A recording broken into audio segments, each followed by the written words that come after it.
Good evening, and welcome to another episode of Que-stead-Que. What you gonna do? I don't know, but something's gonna grow. Alrighty, look at Mr. Cricket in the upper room. Oh, Mr. Cricket is smart. He got away. He doesn't go to the upper room today. And I hear that crickets are good luck. I always heard that you're not supposed to kill them. Well, you guys, I'm here to show you today's progress. But before we get to that, I can explain today's events. First of all, we'll start with my nephew. He called me at about 10 o'clock this morning and he said, I'm at the cemetery. He said, so I'm right by your house. He said, is it okay if I come a little earlier? I said, sure, I'm woke. And so, because he was supposed to come at 12. So he said, okay, I'll be there in a few minutes. So I got on up because I was in bed on YouTube watching the videos and stuff. And so I got on up and I said, well, let me get ready before he gets here, which I did. So he arrived about 10 minutes later or so. So when he got here, we got the ladder out, and so he wanted to tour the garden. So the first thing he said is, I'm gonna buy you a chicken coop and some chickens. What I did not know, I knew Jonathan I know he loves garden beans, and he's getting ready to move because he bought a condo about 3 or 4 years ago, right after I had bought my first home. That was in 2017. So he bought his condo right after me. It might have been early 2018, but I bought my first home in 2017. And then of course sold it and moved here in 2021. Well, anyway, John's not crazy about the condo because he has the type of condo that's like an apartment. It was probably once an apartment building, and they decided to fancy it up and charge a homeowners association, whatever that thing is, HOA, and then decided to call it a condo and charge more money, and then you buy it outright. So he bought his, and he is tired of it. First of all, he adopted a cat that he loves, Delilah, and he can't let Delilah, go outside or anything. And then also, the other thing is he can't barbecue. He has a balcony, but he can't put a pit out there. They have the same type of rules as apartments, but it's a condominium that they own. And see, I wouldn't be able to get with that either. You can't tell me now, Jonathan's not a smoker or anything, but you can't tell me that I can't smoke in my own home. If he were a smoker, that's the rule. He can't smoke in his own home. His cat is confined pretty much because he works. And then on top of that, you can't barbecue, you can't do anything. So he's sick of that. So my sister has one of their rent homes came up available, so he's going to move into that and save up to buy himself another home. And then he'll care for the home and everything. And so he did mention, now I can have a garden. So, but that's as far as it went. But they know I garden and everything, but they never really expressed a big interest. And my sister gardens, but even with her, when they lived with her, it was just a garden. They didn't do anything in it. They might water once or twice if she asked them to or something like that, but that was about it. So I had no idea he was interested. So here he comes with the chicken coop news. Then he tours the garden. He was like, I just love the greenhouse. And he's looking at everything. Then he said something that floored me. Believe me, y'all, I almost hit the doggone wood pile over there when he said it. He was like, look at your corn. And it's knee-high by July. When he said that, I was like, John, doggone it, where did you learn about knee-high by July? And so he was like, because he was like, my friend has a farm or something. I think his friend has a farm because he has chickens, he has other animals and stuff like that. He was like, he gets his own eggs and he's growing and he has the corn, and he told me that it has to be knee-high by July, and so that's how he learned it, okay? But I had no idea that John was that doggone interested in gardening. So he came, he toured my whole garden and everything, and he looked at everything. He just loved it, okay? And so when he saw the wood chips, he said, that's really going to make it look nice. He's like, but you need the chicken coop. He's like, so hopefully you'll have enough wood chips, because I don't know, y'all, I'm starting to knock a dent in it. He said, hopefully you'll have enough wood chips to do this area over here by the clothesline. He said, that's the perfect area for me to put you a chicken coop. He was like, and all you need is 1 or 2 chickens like my friend. He's like, and my friend gets his eggs and blah, blah, blah, blah, blah. I said, well, my city ordinance allows for, I think, 4 chickens and 1 rooster. You can only have 1 rooster. And people in the neighborhood, I haven't heard any this year, but oh man, when I first moved here, everybody had a rooster. And so, especially the Hispanic people, there's a lot of Hispanic people in my neighborhood, and they have their roosters, okay? And, you know, and I think they use them as meat birds. And so John was telling me, you can just use it as a meat bird. I was like, John, I cannot bring myself to send a chicken to the upper room for me to eat. I was like, I understand, that's what we do, but I said, I don't think I want to go that far. Plus, I don't know how to do it, you know. I don't want to massacre the chicken. I would have to do it as humanely as possible. So, I mean, if he get these chickens and if, let's say he wants it and he's going to replace them or whatever, fine. Get your friend over here to have him to show you how to do it, and I'll be inside somewhere, you know, but I would care for the chicken, and, you know, of course, we'd split the eggs. So we're going to see if that happens, because John may end up doing it in the house that he's moving in. He might do it himself. And if he does, fine. And then I told him winter is a concern. I know people here in Michigan have chickens. So it would be a matter, I told him it may get expensive because the chicken coop, you know, you can buy those at Tractor Supply. I've seen them. And, but then you have to have the feed. You have to have the light to keep them warm in the winter. I would hate for a chicken to freeze to death. But I would think I would be able to keep them warm. But then I've got to trek through the snow over to that corner every single day to check on the chickens. And I could easily make a chicken run behind the shed and into the, you know, that the pathway there that I just wood chipped. So, I mean, it's possible. So John saw all the possibilities. So anyway, off of the chicken story, let's move on, because I'm already 7 minutes in. Okay, so after all that, it was time to get started. So John got the ladder. And so we're looking at the green beans. Well, no, I was uncovering the green beans and I'm telling him about them. And we just talking. I'm just jib-jabbing away. All of a sudden, I hear this loud crash. It's the ladder falling to the ground. And so all of a sudden, John comes stumbling. John comes stumbling over to the picnic table. I'm like, John, what's wrong? What's wrong? What's wrong? He was in a full-blown anxiety attack. And John had never been bothered with anxiety. He said recently he had a small one and he didn't know what it was. So he looked up his symptoms and it said that he was having an anxiety attack. Today he had a full-blown big one. And see, John had just left the cemetery. And so, you know, this is the season, you know, Mom passing on the 11th of July. So he's dealing with that anniversary. My father's is his birthday is coming up. It's like everything is clustered, you know, with us.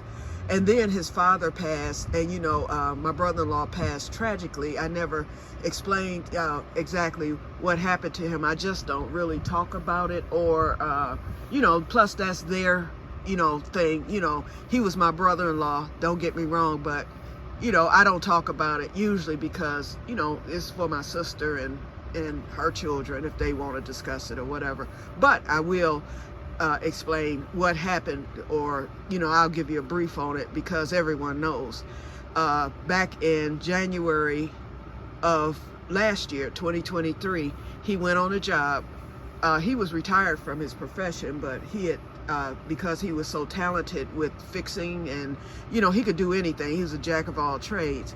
So after he retired, to supplement, you know, they had to rent houses, and then also he worked for a few other landlords and stuff where he would go in and do the repairs or whatever needed to be done. He was also a certified plumber. Well, anyway, we had lost a cousin on my mother's side, and he and my sister had just got back the night before. So both of them had procrastinated whether they would go to work that Monday. And so my sister said, well, I'm not going. I can go back Tuesday. And she was like, why don't you just stay home and rest? Because they had gotten home late that night. And so anyway, he said, well, it's a real easy job. It's only going to take me a few minutes. It was a plumbing job. He was going to snake out a drain, he and a friend. And so he decided to go and didn't come home. What happened was he actually ended up getting electrocuted because the grounding, the electrical panel was supposed to be up high per city code, but it was down low. And the water, when it had backed up, everything was live. And as soon as he stepped in it, he got electrocuted. So that's basically it. So we'll stop there because it's traumatic, okay? But anyway, so John had just went to visit, you know, his father's grave, as well as my mother, you know, his grandfather, my brother, you know, all of them are buried right together. And my sister just got his tombstone, and I think they're laying it now. I know they're supposed to be laying the foundation and then getting the tombstone planted before September. After Labor Day, they don't plant any more tombstones in Michigan until the spring of the year. So you have a very small window. It's usually the garden season. So she went and took care of all that a few months ago, and they were involved. They all picked out, you know, the tombstone that they wanted and all that. And so anyway, so I think it got to him today. And so he ended up having this anxiety attack. And so I told John, get to the doctor. I said, first of all, you want to make sure that's what it is, because sweat started pouring off of him. I mean, sweat was just pouring off of him. He didn't feel well. He said his heart was racing. I was like, nope, let a doctor check you out to make sure it's nothing else going on. I said, just because you're young, in your 20s, doesn't mean that you can't have something underlying going on with you. I said, especially with it coming on suddenly. I said, but I said, I will agree that, I said, based on the fact that I used to have anxiety attacks and hope they never come back, okay? I said, you look like, and your symptoms are exact to an anxiety attack. I said, but you want to be on the safe side. I said, because the doctor can give you something, even if it's just a small dose, to get you over the hump here. I said, so please do that. So I made John sit there. We sat at that picnic table for an hour. I told him I said, breathe slowly, because he was starting to hyperventilate. I said, breathe slowly, take your time breathing. I said, and just relax. So he kind of laid his head on the table, and we sat there for an hour, and I did the talking to him and everything, and I let him listen. And then I went in the house. When I felt that he would be safe to be out there for 2 seconds, because Q was ready to call 911, okay? But anyway, I went in the house. I got him a big bottle of Gatorade, just like this, and he drank some of it, and he felt better. He said, I'm not dehydrated. He said, I drink Gatorade every day, and, you know, my water and stuff. He was like, I don't think I'm dehydrated. And if he had been, he wouldn't have been sweating profusely during the time of the anxiety attack. But because he sweated profusely, he needed to replenish those electrolytes. So he drank the Gatorade, and I made him sit there for an hour until I was positive that I felt that he could get himself back home. But what he did, because he lives like 30 miles away, what he did was he went to my sister's home, and my sister's only like 10 minutes away. He went there, he took a nap, and then he went golfing, okay, after that. So he's fine. In fact, my niece called me and told me that he's doing okay, and I told her, yep, keep checking on him and everything, so he's fine.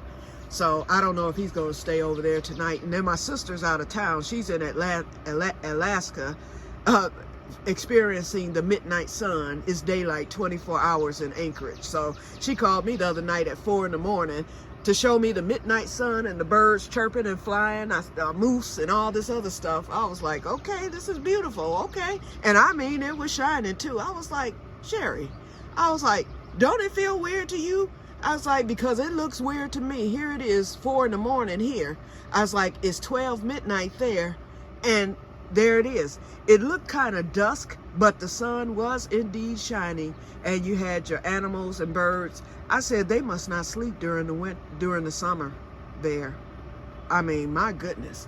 But anyway, okay, so back to John. So yeah, so John is fine. but still keep him in prayer and he promised that he would make a doctor's appointment. I said, you better. And I said, and I'm telling my sister. I told him I'm telling Sherry, so you could best believe. And soon as he left, I called Sherry and told her what happened and everything. I was like, so when you get home from the midnight sun, I was like, see about your son. Okay, so anyway, yep, so I'm quite sure she will be on him superly. And I think that scared him enough to where he will make a doctor's appointment and get checked out. But anyway, so needless to say, the gutters didn't get cleaned today. So it was already hot out this morning, so I said, nope, I'm not doing any work until after 5, and it started cooling off at about 5:30, and that's when I came out. So let me show you what has occurred today. Now that I'm 20 minutes in, so once again, another long one. Okay, so here's the pile. I'll show you how it is starting to dwindle. See?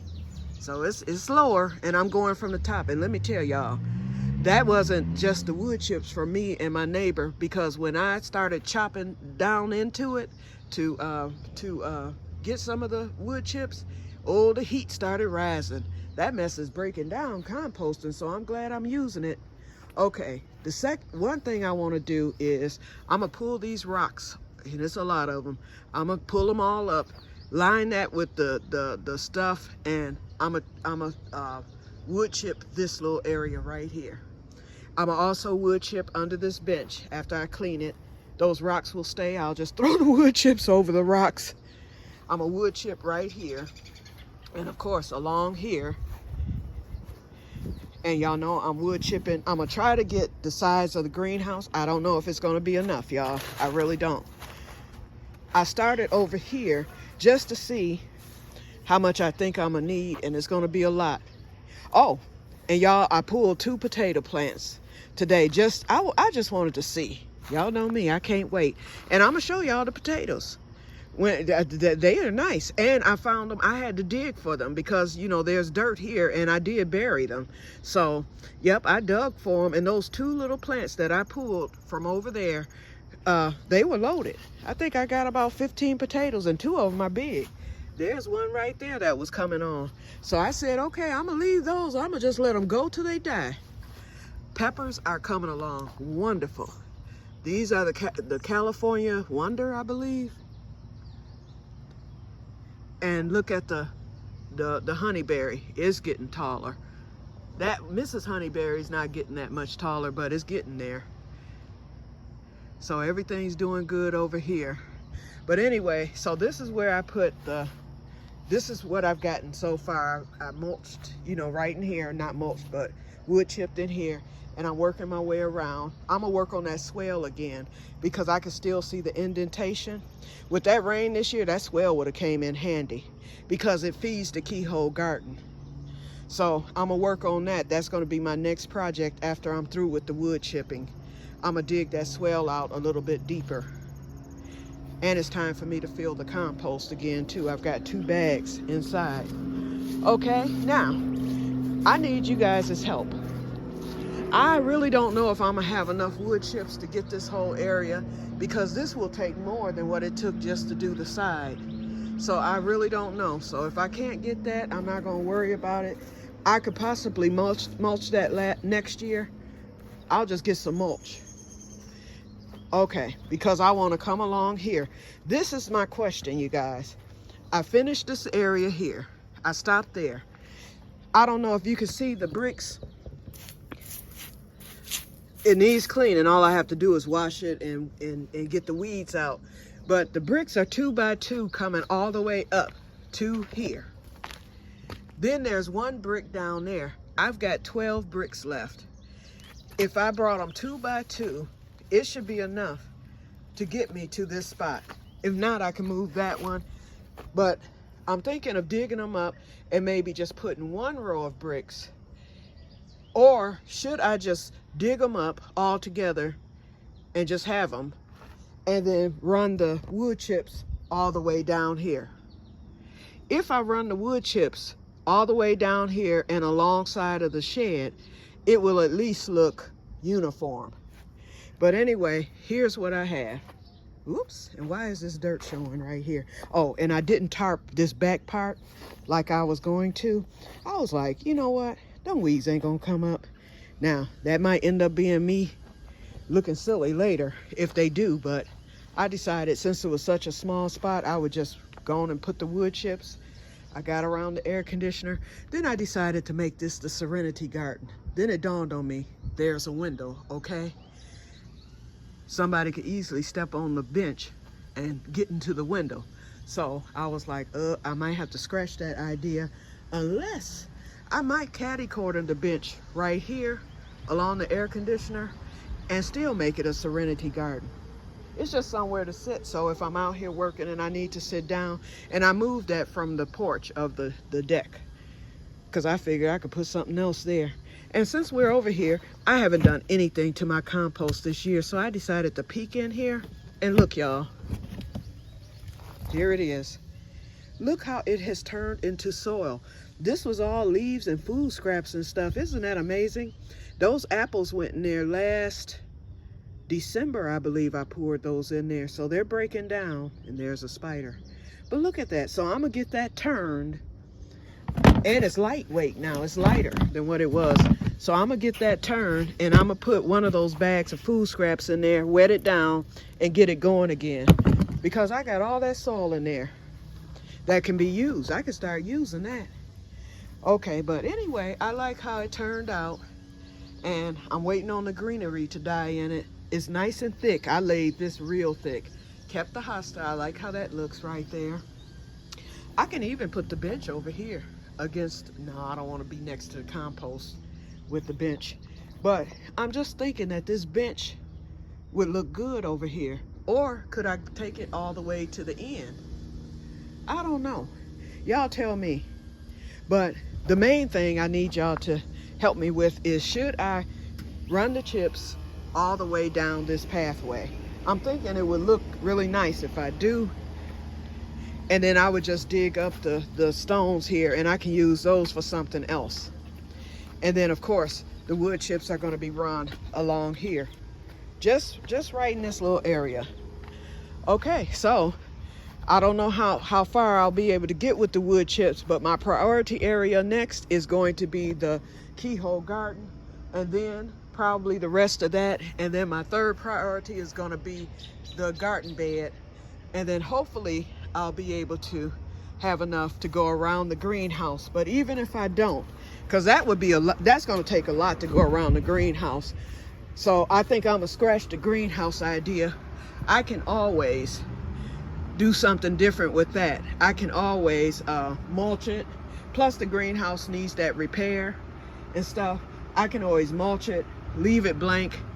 You know, it's just other things that can be done for me to decorate the greenhouse. If there's enough wood chips left, you know, I may do it.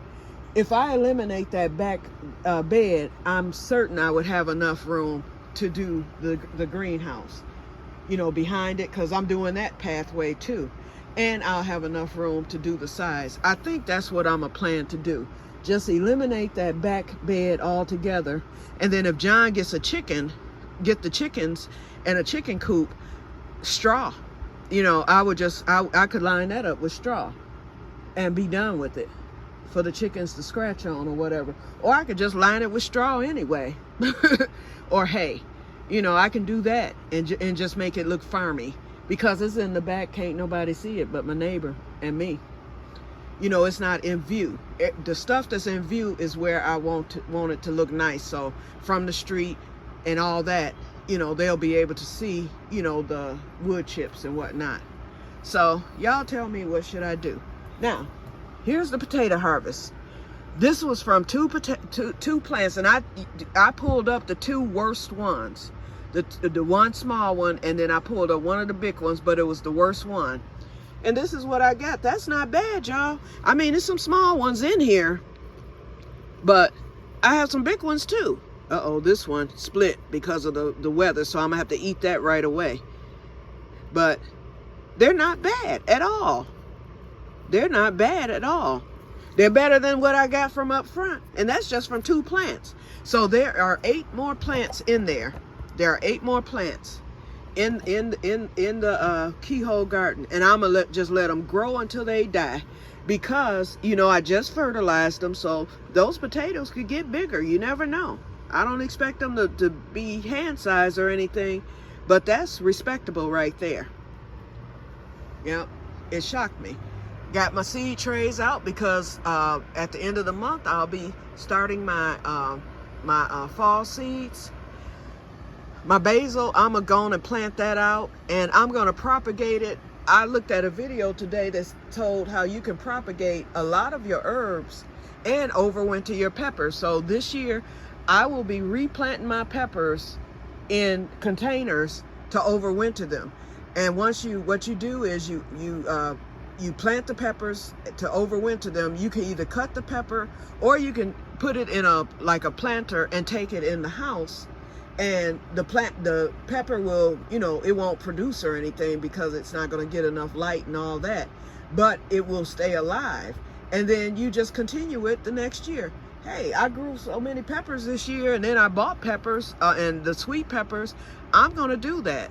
So that means that the seed room is going to be open. I'm going to put that table back in there for the winter, and that's going to be my pepper and herb table just to overwinter them. Okay, so today I need to get some more herbs. Oh, the other thing, how I ended up finding that video, I was looking to see because of Morris the Mojito. So to fix the problem that he's having, the man on the video said to see these dead ones, he said cut all the dead foliage off and cut the whole plant down to the nub, and it will start over. So just like when I first got it and it was just about dead, I cut it to the nub and it took off. So I'm gonna do that with Morris the Mojito. The creeping rosemary is coming along, so I'm gonna cut these stems, and I'm probably gonna wait till tomorrow. I'm gonna cut this new growth off, and I'm gonna do that along with some thyme and with some with the French tarragon. I have some ready here in the front. I have a lot of French tarragon. Look at that. I have some ready up front. And you know the end of August is the end of French tarragon. You are to cut it down and put it to sleep. You do not harvest anymore after the end of August if you want it to come back next year. Okay. I have sage ready again. Look at that. It grew really fast. I have purple basil ready again. And I have oregano ready again, and thyme, all of it. It's time to cut it again, so I'll be doing some more herbs. I did the cut and come again with the greens, and look at them. They took off.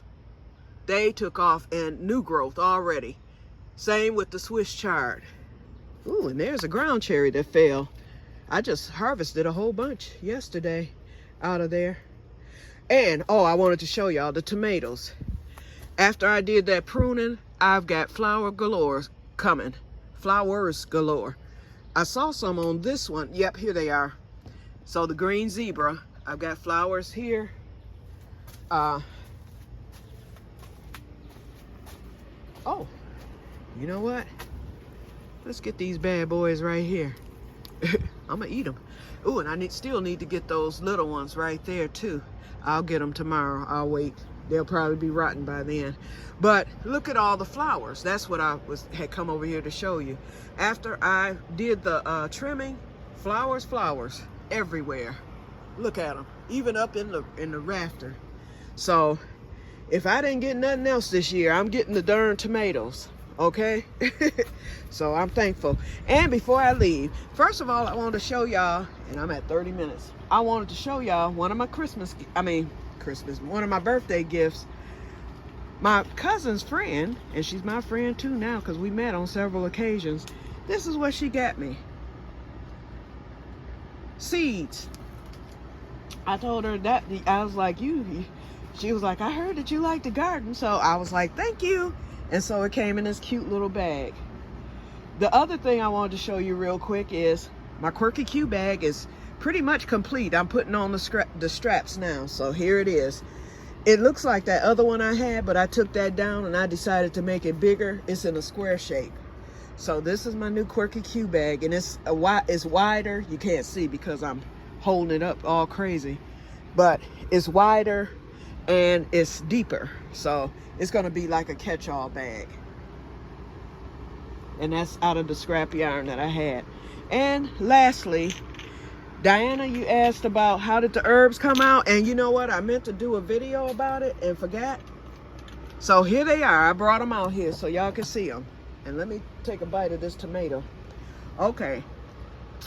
Okay. We had 30 minutes, so this is what I've done. This is from my harvest. These are those bottles that I found at Value World. So we got the basil, and it filled up the whole bottle. And I have more to harvest, the purple.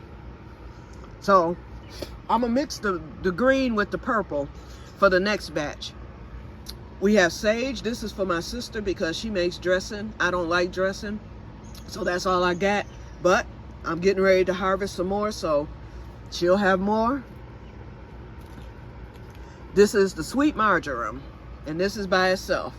And this came from my seeded plant, and I still got some out there. I think what I'm gonna do is do some more because it smells really good. I've never had marjoram, but I like how it smells, so I'm gonna harvest some more. It's gone to seed, but I'll cut the seeds off, you know, the seed part off, and I'm gonna harvest some more of it because it's the Keyhole Garden is full of it. I'm gonna harvest some more and dehydrate some more. Plus, it mixes with the Italian mix too. Okay, then we have, of course, this is the French tarragon.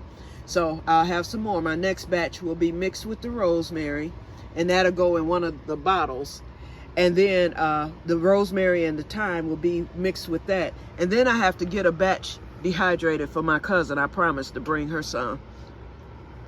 And then this is the Italian seasoning, and this is a mixture of the oregano, purple basil, green basil, marjoram goes into it. The only thing is missing is savory. That's the one thing that should be in it, and it smells divine. But here is what I did today, and when I tell you this is the star of the show, I was gonna make sweet pepper powder, but I decided I'm gonna have it both powder and flakes, so the powder settled to the bottom. I did powder some up, but then I flaked the rest. When I say this stuff smells good, and I didn't have a bottle that had the label, and I'm still buying those labels. I'm buying blank labels that I can do myself. They're round, and then I'll just fill in the labels myself. I think that's what I'm gonna do. And so, but anyway, I flaked it, you know, and I might work on it some more. I wanted the powder, but I said the flakes might be better because they will rehydrate if I put them into a dish or whatever. Let's say I'm making a soup or something like that, and I decide I want some sweet pepper flakes in it. They'll rehydrate on their own. Plus, I have the powder. Whatever is going to taste good. When I tell you it smells good, I wish y'all could smell it through this thing. So I want more of those. And I've got many more peppers coming, just about ready. So I want another bottle. So Renee, now I know what you meant when you said you needed your pepper because you end up using it all. I know I'm gonna be using that sweet pepper blend. That's my favorite one. And I didn't even think it was going to be my favorite one because after I dehydrated the peppers, I sniffed it and I didn't smell anything. I was like, I don't know how this is gonna work. And so once I started chopping it up and that smell started coming through the darn bottle that I was chopping it with, I was like, whoa. And now all I have to do is open that and the smell just permeates. And it smells so good. It's just a combination of sweetness. You can smell the sweetness in it. So some of the peppers that I haven't even harvested yet is going to go into the next batch. It's going to be good. That's going to be my go-to seasoning. I already know. Okay, you guys. So I'm going to get off of here now because I'm rested up. I'm going to go on and I'm going to wait till tomorrow to harvest these herbs. I have my little dish here for my herb harvest, so I'll do that on tomorrow, and then I'll get those dehydrated probably either tomorrow. Oh, what else? It's something I'm finna do that I'm gonna film myself doing. Oh, the watermelon. It'll probably be because I have that doctor's appointment Tuesday, and that's that important one for the testing with the ENT and my throat and all that. So I said I want to get that over with, because you know, when something's on your mind and stuff, you don't want to be doing anything. So once that appointment is over, it'll probably be that same evening, I'm going to make up the watermelon stuff in the food processor, or either my blender, one or the other, and then I'm gonna freeze it. So I'm gonna be blending it to a consistency like a juice, and then I'm gonna put it in the freezer bag and then into the freezer. And I'm gonna taste it, of course, and if I like it, since this is watermelon season, I will be buying many more watermelons to get as much as that as I can for the winter, for a nice little treat. The other thing is coming up in August the 12th to be exact. That's the 6th month of the vanilla. So I will be doing my taste test. So I'll be getting some vanilla ice cream and putting each of the vanillas on the ice cream to taste test to see how it tastes, and if it's starting to, you know, if I need to add more vanilla to the vanilla beans to the mixture or what. So look forward to that video. And there's another one I have that I had planned to do this summer. I forgot. But anyway, just wanted to make those announcements. So be on the lookout for those videos. Okay, so I'm gonna get off of here, you guys, because it's getting dark. It's just now 8 o'clock and it's cold and it is getting dark. The sun has set. I don't know if you can see it over there. It has set. And it is dark now at 9 o'clock. That hurts, because during the month of June, it doesn't get dark till 9:45. So you got like a whole 45 minutes. Lots of times I would come in here to film and it would be 9:30 and the sun would still be high in the sky. Now at 9 o'clock it's dark. So I just hate that, and it's gonna just get worse. So I may as well get used to it, because by mid-August it'll be dark by 7:30. So that's it. You know, summer's over. I hate that. But I still plan to press on. I plan to press on, because these seeds are going to be started, and then I'm going to be getting ready to propagate the basil, and I'm going to be overwintering the pepper and the mint and the basil and the other herbs. I can overwinter all of them, so that's the plan. So I'll be gardening this winter. Everything will be asleep, but we'll check on things and whatnot during the winter to see how they're doing. And I'm trying to decide if I want to leave. I keep seeing videos that said if you bring French tarragon in the house, it'll die. Why, I don't know.